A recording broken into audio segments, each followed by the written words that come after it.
tell lie once, you have to keep telling many more lies to cover this lie. And then you have to remember which lie you told to which person. We forget if we tell a lie. But when you tell the truth, you don't have to worry. You tell the same thing over and over again to anybody who comes to you. Like that, till now, whatever you have learned so far in your life, it is akin to learning a lot of lies. And then you have to keep telling new lies to new people. Whereas what I am telling you is one truth of all existence. That truth is always valid. Whichever, whether you're a child, you're grown up, you're old person, even when you're dead and gone as a body, even then that truth is valid about you. That truth is what we are learning. But as I said, don't get panicking. If you don't understand too much right now, it's all right. As we keep proceeding further, the way will become clear. It will open up. It will slowly and slowly, as you keep doing mananam, chintanam, also you do your sadhana, little by little, this petal by petal, this flower will open. So that is the idea. So yesterday the main theme was that this Atma Tattva, what we talk about, is very, very subtle. It's as subtle as the screen in the movie. So once a father and son went to a movie theater. I told you, the son said, where are we going? We're going to see a movie. What are we going to see there? There'll be a big screen on which pictures will be played, and there'll be sound and video and audio and songs and dance. That is a movie. All right, by the time they reached, the movie started. So the son started watching for the first time, and he asked, what is this, what is that? He said, this is hero, heroine, this is the TV, whatever the items were there inside the movie screen. Then he asked, I saw everything, I heard the sound, I saw the pictures as you said, but where is the screen? And the father says, that is the screen. And son asks, what is the screen? Is that man the screen in the film? He says, no, not the man. That which is behind that man. Oh, so that tree is the screen which is behind the man? He says, no, not the tree. Behind that there is something. Oh, the mountain which is there behind, is that the screen? He said, no, there is something behind the mountain. The sky which is there, is that the screen? He says, no, the sky is also not the screen. There is something behind that. He says, what is behind that? Last I can see is the sky. I saw the man, I saw the tree, I saw the whatever jungle, the mountains, and then I saw the sky behind. Beyond that, what else is there? He's asking. There is the screen behind all of this, he's saying. That is a reason for this movie.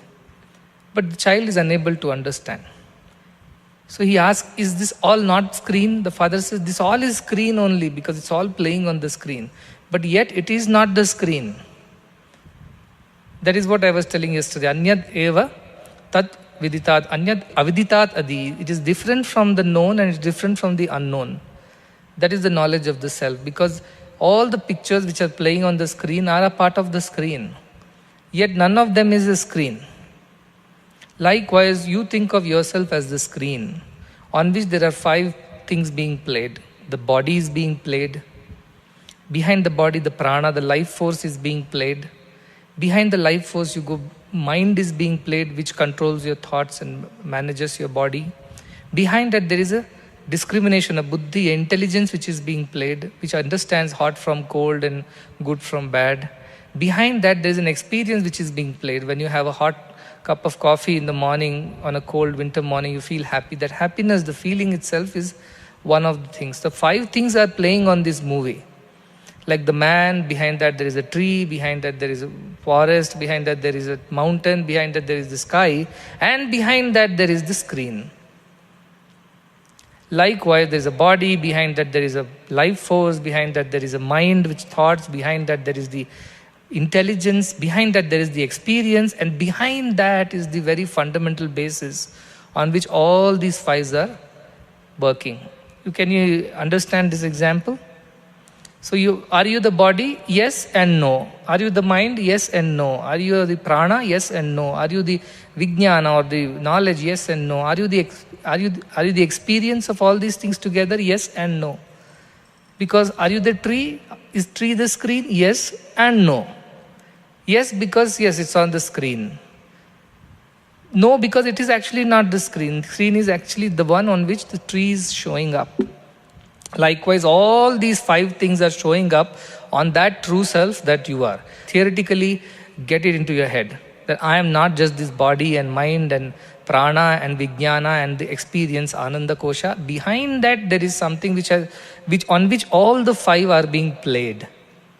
That is what I am. Get this just as a theory in your head. You understand? Very good. Now you keep thinking about it. It's like a sugar cane. You take a sugar cane, piece of sugar cane, immediately you don't get sweetness. Keep chewing and chewing and chewing, then there is more and more and more sweetness that comes out of it. So keep chewing on this thought. This is Panchakosha Viveka, it is called. It is out from Taittiriya Upanishad. And Panchakosha Viveka is just that. First I am the body. Then I realize that body by itself does not do anything. There is a life force within the body which works through the body, and therefore I am also the life force. Then you realize that life force by itself cannot do anything if I don't have a mind which controls the senses and the life force. So then I am the mind, which is a collection of my thoughts.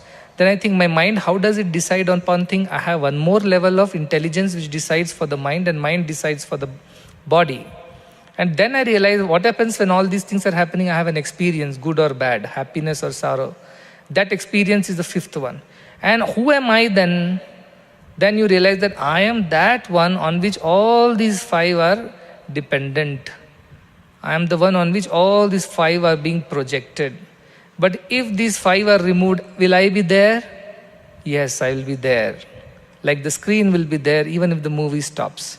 So death is not the end, birth is not the beginning. That is a very fundamental philosophy of Sanatana Dharma. Why death is not the end? Because at death what happens? Your physical body dies. Your prana life force leaves. But your mind, which all the thoughts which you have collected, and the knowledge sheet, that is the Vijnanamaya Kosha, with all your intelligence and experiences and memories that you have, Anandamaya Kosha, all the good and bad, ugly that you have experienced, everything put together gets transferred like data transfer into a new computer. This computer is crashed. So what happens? This computer won't work. This phone has crashed.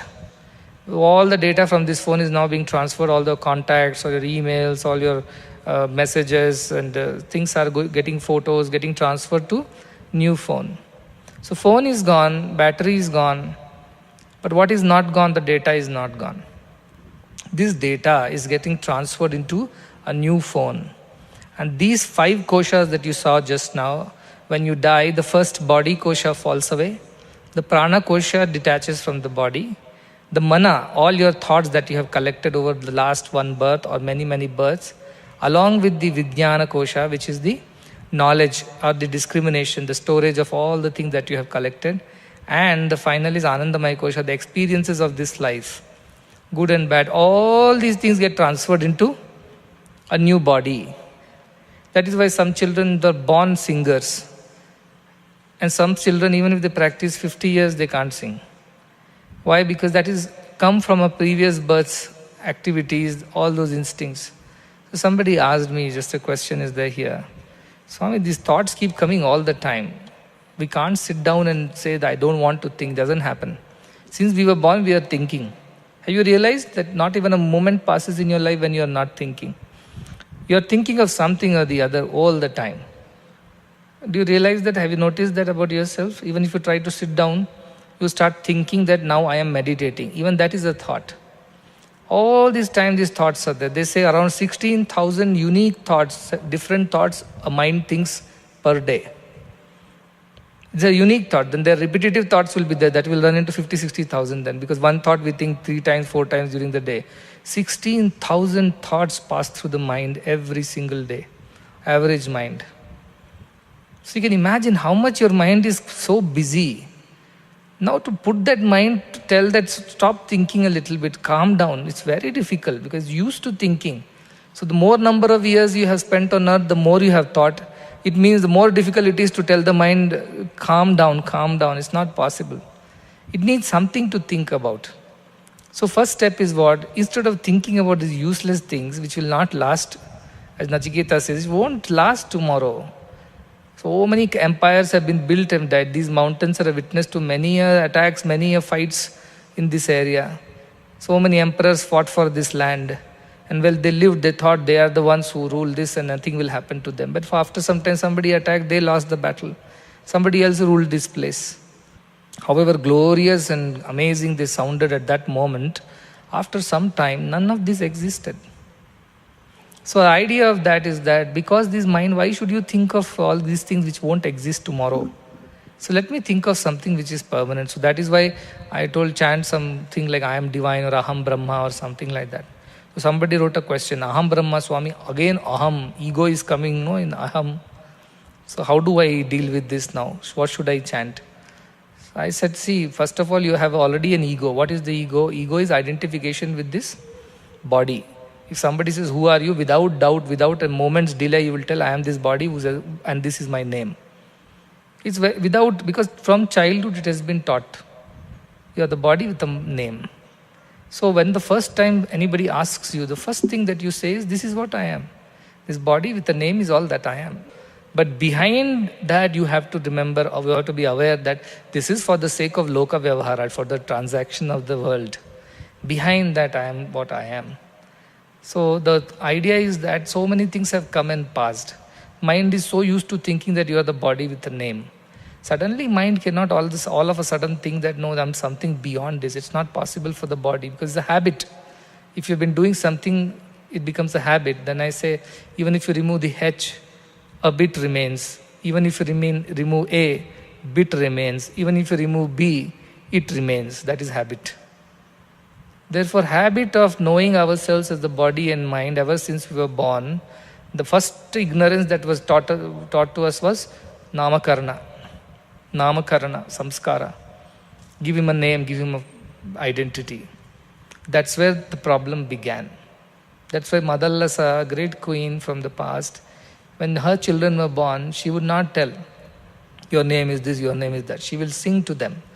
Lullaby Suddhosi, Buddhosi, Niranjanosi. You are the pure Shuddha, like the screen which does not get affected by the scenes that play on it. Bad scene, good scene, nothing touches the screen. Shuddhosi. Buddhosi. Also you are aware that you are screen and you are not the movie. Buddhosi.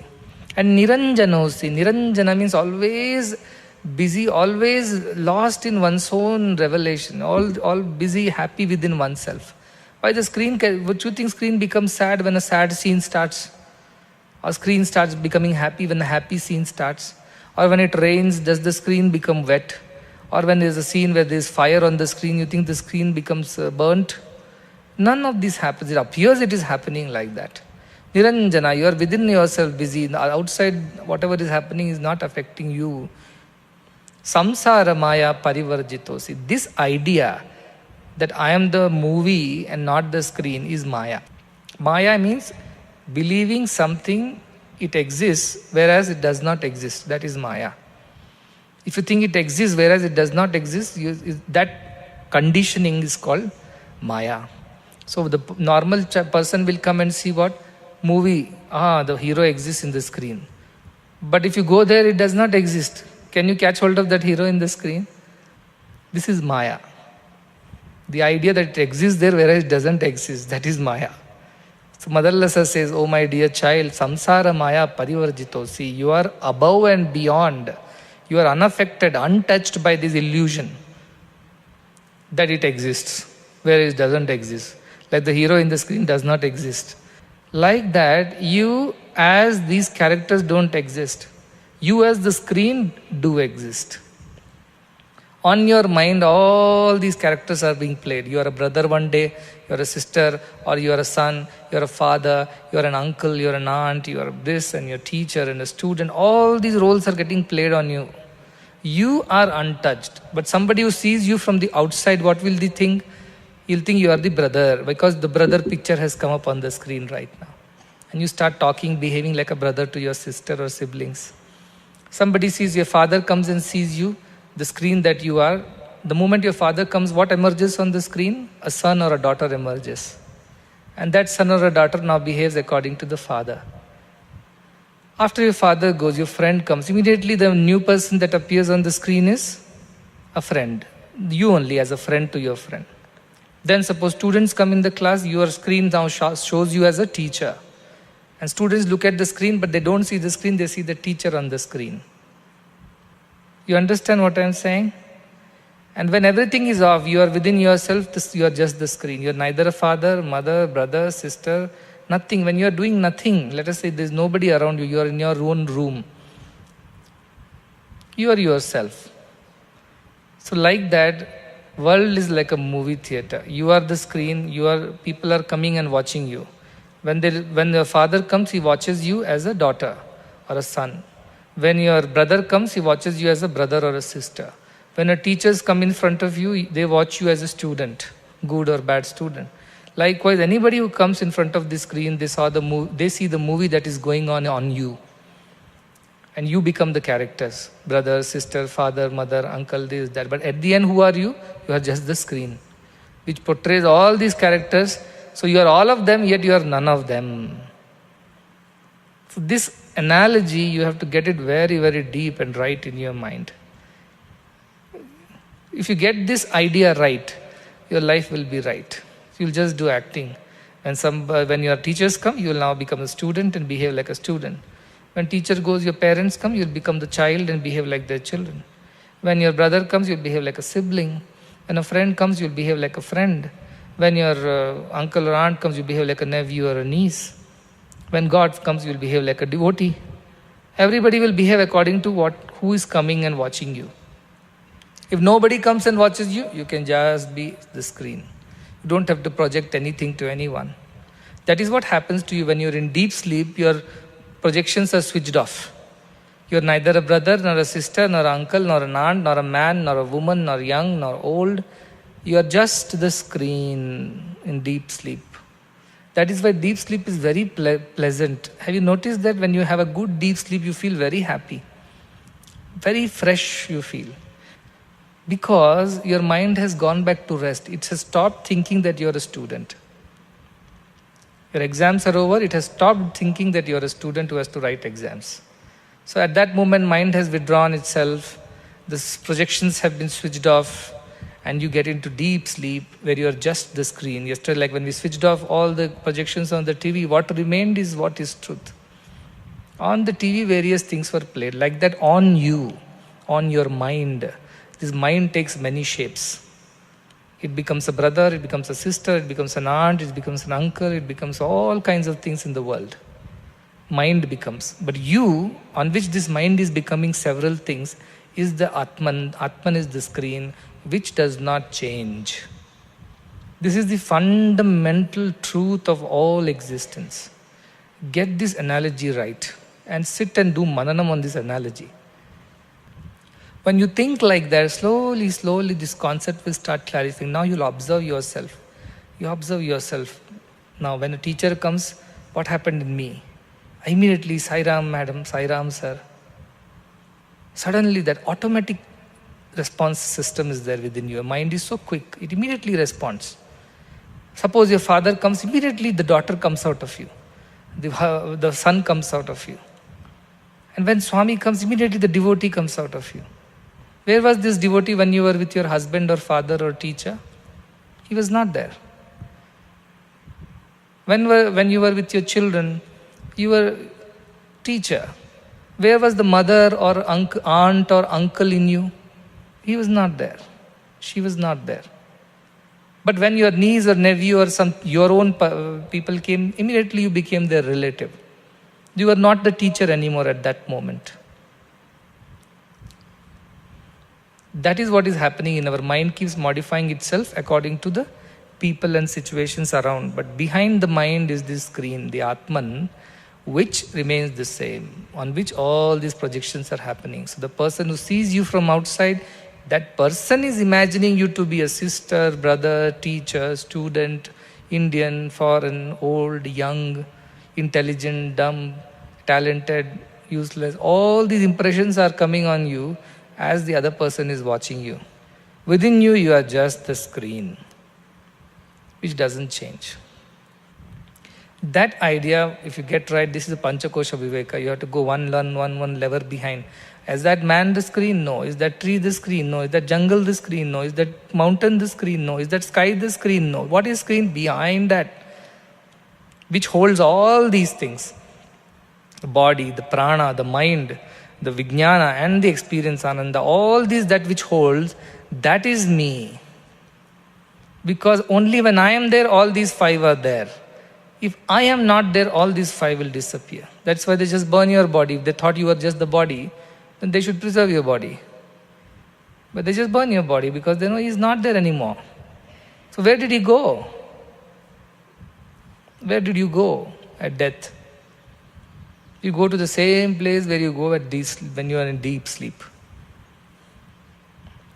Then you take another body and you are born again and you continue from there.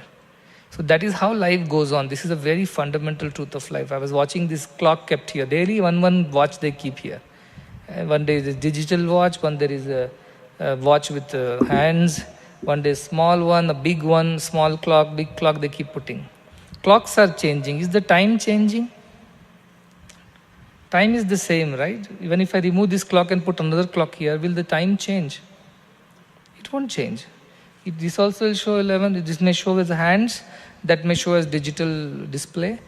Some may have a small dial, some may have a big dial, yellow color, white color, orange color, grey color, all these colors of the clocks. And there is a mechanism within. But is the time changing in any of the clock? No. Will the time become a good time or a bad time? Will that clock attain papa or punya?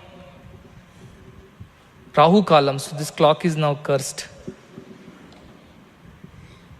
Yamaganda Kalam, very dangerous clock. It shows Yamaganda Kalam. Does the clock or the time get affected by all these imaginations of ours? No. This is what I am saying. That this time, if you want to compare the truth, clock is the whole idea, the body, mind, processes, thinking, discrimination, all this is the clock part of it. The time part of it is you. Even if the clock shows the wrong time, the time does not become wrong. If it gets delayed, the time goes on. It is not, oh, this clock got delayed, let me slow down. Time won't do that. Time will go on and on. The clocks will keep changing. Likewise, you don't change. You are time. Like time, you are that self which does not change. The body, the mind, the buddhi, the mechanisms will change. So that is the idea of the truth, that you don't change, you are the eternal one, never changing. Whereas the world around you changes, even your body changes, you're born a baby, grew up a young man or a woman, then became an old man and woman, then you are dead. It just changes. You don't change. The one inside, without any changes, is divinity. That is you. Anything that changes is Maya, and that is not you. So time, if I ask time, who are you? Time will never say, I am this clock. Time will never say that. Time will say, I am that which is being manifested through this clock. Time will never say, I am a digital display, or I am an analog display, or I am a regular traditional clock. Time will never identify itself with the clock. Clock identifies itself with time. But time does not identify itself with the clock. Likewise, Atma does not identify itself with your body. Your body identifies itself with the Atman. So you are Atman. Body is not you. Body is the identification that you put upon yourself. Like time seems to have been captured in this clock. But time is not inside this clock. Time is everywhere. This clock is just telling you the time, that's all. Likewise, your body is just the manifestation of that Atman. But Atman is everywhere, like time is everywhere. The screen is everywhere. The man in the screen, woman in the screen, anything in the screen is screen. Like electricity is everywhere. The same electricity is making everything function.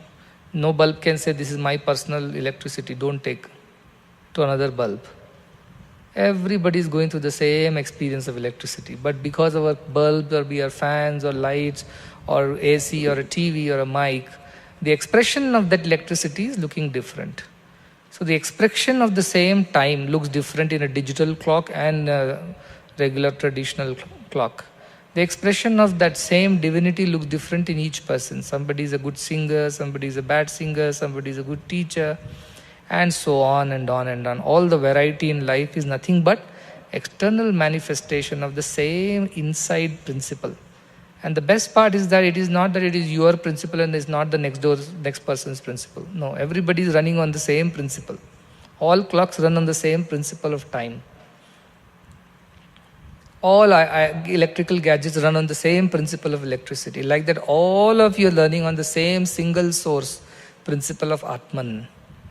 But expressions are different according to your mental makeup. Somebody is a sports person, somebody is a singer, somebody is a teacher, philosopher. All these are your mind, where the thoughts are emerging. So the next question is, where do these thoughts come from? Why do they come? Why do they don't come to some people? It all depends on what you have done all your lives from the past. Your company you have kept, the kind of things that you have engaged in. All this has made up your mind what it is today. It's a collection of all your habits that you have done for over a long period, not only this birth, but many, many births from the past. But now, you have got an opportunity to learn new things in a good company. So it's possible for you to change your habits. It's possible for you to develop interest in things like these. So far you have not practiced any of these. It can come to you. So all the thoughts are nothing but your mind. Mind is nothing but what has the data transfer that happened from previous body to this body. It has its own way of functioning. Whatever softwares are loaded, same softwares will show up in the next computer also. They are not going to change. There's a PowerPoint data software in your previous computer, the same PowerPoint data software will be transferred into the next. It won't become something else. Likewise, these thoughts are all your collection of your habits and ideas which you have collected over several births. But there is an opportunity somewhere during that time you did a thing, let me get an opportunity to improve myself when you saw somebody else who was very good. And then you thought, I also want to be good and happy. So God provided you with an opportunity in the great scheme of Brahman's divine drama. He provides you with an opportunity to attend a session like this or listen to good things and thereby develop a new interest in life. And that new interest is interest in knowing who you are. So this is the main reason. So why Aham Brahmasmi you have to chant? Because otherwise you'll think I am body, I am body. So for some time at least theoretically if you say I am Brahman, slowly you are changing the habit of your mind. At least theoretically you are changing. Someday it will become practical. So, but that also has to be discarded.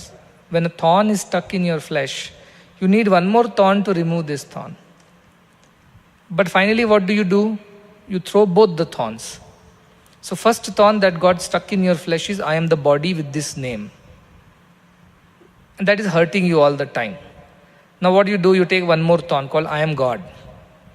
And with this thorn I am God, you remove the thorn I am the body. And throw both thorns out. Neither your body nor your God, you are. You just are. Purest of the self, without any distortions, without any projections on it. You're just the plain screen. If you think you're God, you'll project yourself as God. If you think you're a man, you'll project yourself as man. If you think you're a woman, you'll project yourself as woman. These are all your thinking. That is why I say Mano Moolam Idam Jagat. What you think, that is what you are. Continuously, if you think you are this, you will become that only. Yad bhavam tad bhavati. So that is the whole idea of spirituality. Your thoughts are very key and you have to learn how to change your thoughts by being in good company, listening to good things and encouraging your mind to do mananam on good things. That way your mind will slowly direct your mouth, words and slowly the body, everything will get transformed. That is true education, that is Paravidya, which is to transform you into a divine being. And from divine being, just being. Not even divine or non-divine. Those dualities don't exist. Just being, just the screen, untouched. So yesterday the last shloka we heard was Na narena varena prokta esha suvignayo bahudha chintyamanaha ananya prokte gatiratra nasti aniyan hi tarkyam anupramanat. When a person who is covered by a certain delusion or ignorance or certain idea speaks of it, it cannot be understood clearly because many people speak of it in many, many ways. You just don't know which way is the right way. Some say you're Advaita, some says you're Advaita, some says Vishishta Advaita. Different people think of different ways about your existence. Ananya prokte. But when only the person who has learnt it or realized it speaks about it, gati ratra nasti. There's no doubt left. There's no other way left. You understand it because this is anoraniyan, which is aniyan means very subtle. Atom itself is subtle. This is subtler than the atom. The logic is not, you cannot prove atom by logic. It needs a certain sophisticated device. Like that, it's very difficult to understand it by mere logic. It's a very subtle logic, therefore it is difficult to understand. They have talked about anorani. Anu means atom. And generally if you look at the history, these Upanishads will be thousands of years old. And they were not written down, they were just being spoken for a long time till Veda Vyasa decided to compile it and bring it in a written text form. And then he did whatever they did, and this is what it is. But look at the idea of anu, atom. When there were no microscopes, electron microscopes, nothing was there. So to say, the first time the atom by human being anybody told was Democritus in Greece. That 450 BC he first told atomos. Atomos means that which cannot be broken any further. But 2000 years they dumped that idea that such a thing exists. And then when did they next thought about atom? John Dalton was there. He came up with the theory that there is something called an atom, which is a fundamental unbreakable unit, that is the last one. He did some experiments and came to that conclusion. Then somebody else went over and above him. J.J. Thomson went and he performed a vacuum tube experiment and proved that there are electrons which are smaller than the atoms. And that was not enough. Then further investigations were made. Rutherford did some more experiments, gold foil experiments they call it. And he came and said, no, there is some positively charged particles here. When I pass the alpha particles, they sometimes get deflected, backscattering happens, sometimes they pass through the space. Something is there inside the atom other than electrons. Lot of space is there, he said. And also a positively charged particle inside which deflects the positive. And then they discovered there is a nucleus. Then Bohr did his experiments, found that electrons revolve around in orbits. Then Schrodinger came and said, no, it's not orbits, it's orbitals. It's a space. Then Chadwick came and told, no, neutrons are also there, not just protons and electrons. And still going on. Now we are running through the wave equation that we call it, quantum mechanics. Now they're saying we are not sure atoms, actually electrons are particles or waves, we are not sure of that. But all this discovery of atoms started at 1800s. Whereas our Yamaraja, he's saying anoraniya. That time itself, anu, he explained the concept that there is something called very fundamental, indivisible part of all the existence which is called an atom. So that rich was our understanding of systems. So you will say, did they have a microscope? Did they perform these kind of experiments? Did they have these detectors? None of it they had. Then how did they know that something called atom exists? Because it cannot be seen by the eye. So how do they know that it exists?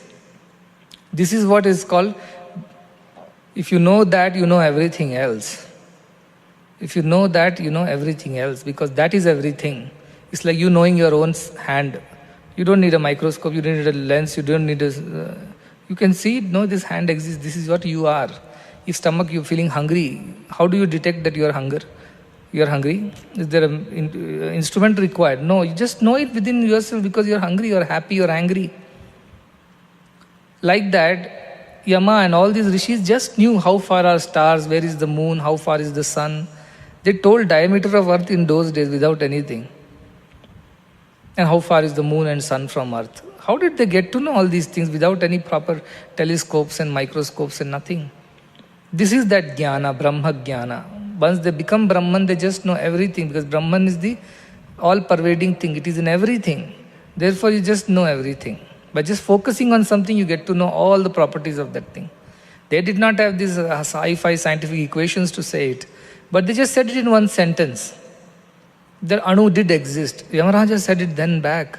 So you have to also pay attention to these little scientific revelations which are there in the Upanishads. The creation, Aitareya Upanishads are very scientific. You can actually match it step by step with all the discoveries that the modern scientists have made about the universe's origin, Big Bang and all that. Aitareya Upanishads is just that. So the idea is that our people always knew that because they knew Brahman.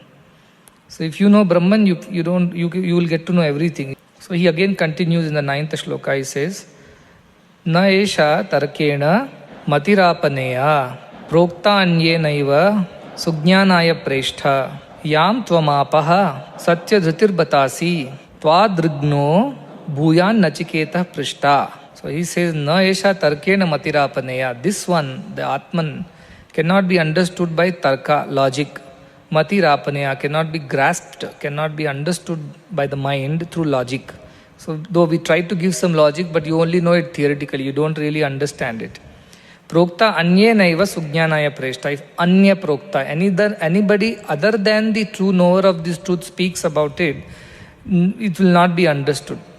Only sujnanaya, this understanding of this sujnana will not come unless the person who knows it speaks and not anybody else. Preshta means, oh dear one. This is what Yama is revealing to Nachiketa and says, Yam tvamapaha satyadhriti bratasi. You, Nachiketa, as you are, very important word. Satyadhriti, you are resolute to know the truth. Dhriti, dhrina nishchaya. And Satya means the truth. You have completely decided, you are dedicated, you are committed to know the truth. And batasi is a nice little expression like kanna or like putta we use like that. Batasi means also it means compassionate one. So he has observed that Nachiketa was so compassionate on his father and the whole humanity. So probably he used this word. Tvam yam tvamapaha. As you are, you have attained satyadhriti. You have attained the resoluteness to know the truth. You are a very kind person, compassionate person, and a very good person. Tvang drigno, I have not seen anybody like you. Bhuyan Nachiketa prishta, a questioner. Never have I seen a questioner like you, who is so clear and so convinced that this is all that needs to be known. Everything else I don't need to know. So this is a praise that Yama is telling, that why he, because in one way he is defining how Nachiketa is a deserving candidate, because nobody before, in billions and trillions of beings whom he has picked up and transferred from birth to death and death to death, never any person has asked this question to Yama so far. First time he is saying, Na tvan drung no bhuyan Nachiketa prishta. Like you, absolutely I have not seen anybody before. You're the first one I have come across who is so very determined to know the truth, and there is no two ways about it for you. This is what Ramakrishna did when Vivekananda went to Ramakrishna and said, I want to see God. He said, you talk to God, I believe, I also want to talk to God. So Sri Ramakrishna said, all right, you can also speak to God. If you really want to speak to God. He said, I really want to speak to God. He said, no, if you really want to speak to God. He said, I really want to speak to God. Like that they were arguing. He said, okay, let us discuss it later, let's go for a bath. He takes him into the river nearby, Ganga, and takes his head and puts it into water. Ramakrishna is all practical teaching only, no theory. Take the head, put it into water. And this Vivekananda is struggling to get out of water. That time is Narendra, not Vivekananda. And then he somehow struggles to get out of the grip of Sri Ramakrishna and pulls his head out of water, takes a deep breath and gasps for breath. And then he tells Ramakrishna, what are you trying to do? Are you trying to kill me or something? And he said, no, I am not trying to kill you. I am only trying to teach you. What is that you want to teach? The way you really wanted to breathe underwater, that is the way if you really want to see God, God will be seen by you, not otherwise. So do you have that kind of determination? Do you have that kind of eagerness to know God? Then God will reveal. Otherwise, God will not reveal.